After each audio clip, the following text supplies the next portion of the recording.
Part 2. The Sea Cook. Chapter 7. I Go to Bristol. It was longer than the squire imagined ere we were ready for the sea, and none of our first plans, not even Dr. Livesey's of keeping me beside him, could be carried out as we intended. The doctor had to go to London for a physician to take charge of his practice. The squire was hard at work at Bristol, and I lived on at the Hall, under the charge of old Redruth, the gamekeeper, almost a prisoner, but full of sea dreams and the most charming anticipations of strange islands and adventures. I brooded by the hour together over the map, all the details of which I well remembered.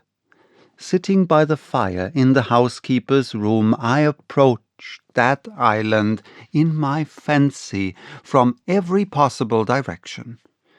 I explored every acre of its surface. I climbed 1,000 times to that tall hill they call the Spyglass, and from the top enjoyed the most wonderful and changing prospects. Sometimes the isle was thick with savages with whom we fought, sometimes full of dangerous animals that hunted us, but in all my fancies nothing occurred to me so strange and tragic as our actual adventures. So the weeks passed on, till one fine day there came a letter addressed to Dr. Livesey, with this addition: to be opened in the case of his absence by Tom Redruth or young Hawkins.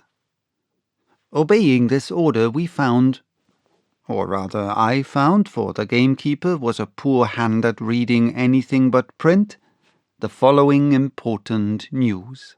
Old anchor in Bristol, March the 1st. Dear Livesey, as I do not know whether you are at the Hall or still in London, I sent this in double to both places. The ship is bought and fitted. She lies at anchor, ready for sea.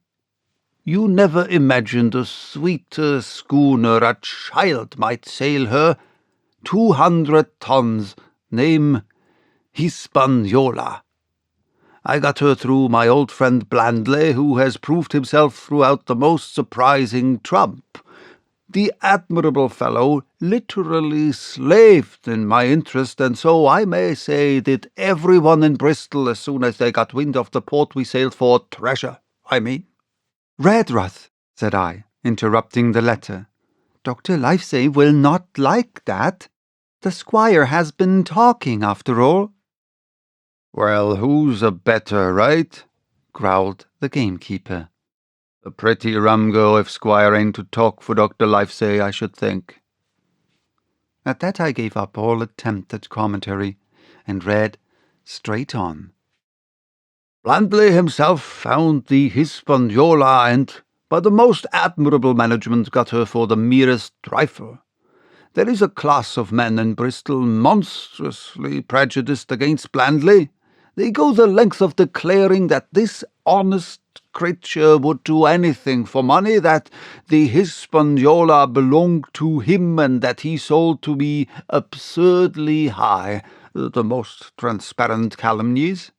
None of them dare, however, to deny the merits of the ship. So far, there was not a hitch. The workpeople, to be sure, riggers and what not, were most annoyingly slow, but time cured that. It was the crew that troubled me. I wished a round score of men in case of natives, buccaneers, or the odious French, and I had the worry of the deuce itself to find so much as half a dozen, till the most remarkable stroke of fortune brought me the very men that I required.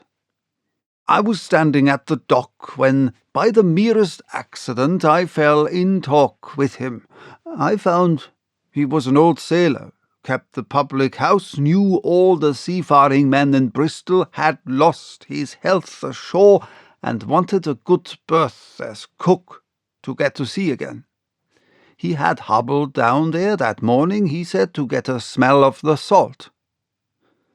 I was monstrously touched, so would you have been, and out of pure pity I engaged him on the spot to be the ship's cook. Long John Silver he is called, and has lost a leg, but that I regarded as a recommendation, since he lost it in his country's service under the immortal Hawke. He has no pension, life say. Imagine the abominable age we live in. Well, sir, I thought I had only found a cook, but it was a crew I had discovered. Between Silver and myself we got together in a few days a company of the toughest old salts imaginable. Not pretty to look at, but fellows by their faces at the most indomitable spirit. I declare we could fight a frigate. Long John even got rid of 2 out of the 6 or 7 I had already engaged. He showed me in a moment that they were just the sort of freshwater swabs we had to fear in an adventure of importance. I am in the most magnificent health and spirits, eating like a bull, sleeping like a tree, yet I shall not enjoy a moment till I hear my old tarpaulins tramping round the capstan. Seaward ho! Hang the treasure! It's the glory of the sea that has turned my head. So now, life say, come post, do not lose an hour, if you respect me. Let young Hawkins go at once to see his mother, with Redruth for a guard, and then come full speed to Bristol. John Trelawney. P.S. I did not tell you that Blandley, who, by the way, is to send the consort after us if we don't turn up by the end of August, had found an admirable fellow for sailing master, a stiff man, which I regret, but in all other respects a treasure.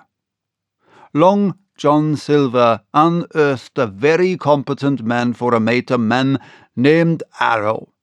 I have a boatswain who pipes, life say. So things shall go man-o'-war fashion on board the good ship Hispaniola. I forgot to tell you that Silver is a man of substance. I know of my own knowledge that he has a banker's account which has never been overdrawn. He leaves his wife to manage the inn, and as she is a woman of colour, a pair of old bachelors like you and I may be excused for guessing that it is the wife, quite as much as the health that sends him back to roving. J.T. P.P.S. Hawkins may stay one night with his mother. J.T. You can fancy the excitement into which that letter put me. I was half beside myself with glee, and if ever I despised a man, it was old Tom Redruth, who could do nothing but grumble and lament. Any of the under gamekeepers would gladly have changed places with him, but such was not the squire's pleasure, and the squire's pleasure was like law among them all. Nobody but old Redruth would have dared so much as even to grumble. The next morning he and I set out on foot for the Admiral Benbow, and there I found my mother in good health and spirits. The captain, who had so long been a cause of so much discomfort, was gone where the wicked cease from troubling. The squire had had everything repaired, and the public rooms and the sign repainted, and had added some furniture. Above all, a beautiful armchair for mother in the bar. He had found her a boy as an apprentice also, so that she should not want help while I was gone. It was on seeing that boy that I understood for the first time my situation. I had thought up to that moment of the adventures before me, not at all of the home that I was leaving, and now the sight of this clumsy stranger who was to stay here in my place beside my mother, I had my first attack of tears. I am afraid I led that boy a dog's life, for as he was new to the work, I had 100 opportunities of setting him right and putting him down, and I was not slow to profit by them. The night passed, and the next day after dinner Redruth and I were afoot again and on the road. I said good-bye to mother, and the cove where I had lived since I was born, and the old dear Admiral Benbow, since he was repainted no longer quite so dear. One of my last thoughts was of the captain who had so often strode along the beach with his cocked hat, his sabre-cut cheek, and his old brass telescope. Next moment we had turned the corner, and my home was out of sight. The mail picked us up about dusk at the Royal George on the Heath. I was wedged in between Redruth and a stout old gentleman, and in spite of the swift motion and the cold night air, I must have dozed a great deal from the very first, and then slept like a log uphill and down dale.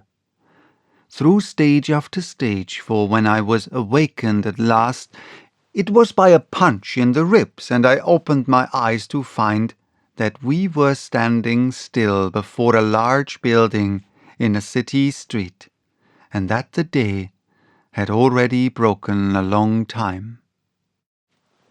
"Where are we?" I asked. "Bristol," said Tom. "Get down." Mr. Trelawney had taken up his residence at an inn far down the docks to superintend the work upon the schooner. Thither we had now to walk, and our way, to my great delight, lay along the quays and beside the great multitude of ships of all sizes and rigs and nations. In one, sailors were singing at their work. In another, there were men aloft, high over my head, hanging to threads that seemed no thicker than a spider's. Though I had lived by the shore all my life, I seemed never to have been near the sea till then. The smell of tar and salt was something new. I saw the most wonderful figureheads that had all been far over the ocean. I saw, besides, many old sailors with rings in their ears and whiskers curled in ringlets and tarry pigtails, and their swaggering, clumsy sea walk. And if I had seen as many kings or archbishops, I could not have been more delighted.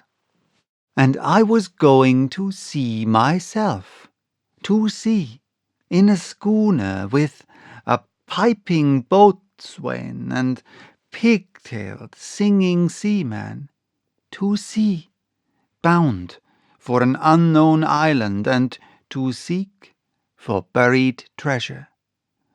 While I was still in this delightful dream, we came suddenly in front of a large inn and met Squire Trelawney, all dressed out like a sea officer in stout blue cloth, coming out of the door with a smile on his face and a capital imitation of a sailor's walk. "Here you are," he cried. "And the doctor came last night from London. Bravo! The ship's company complete."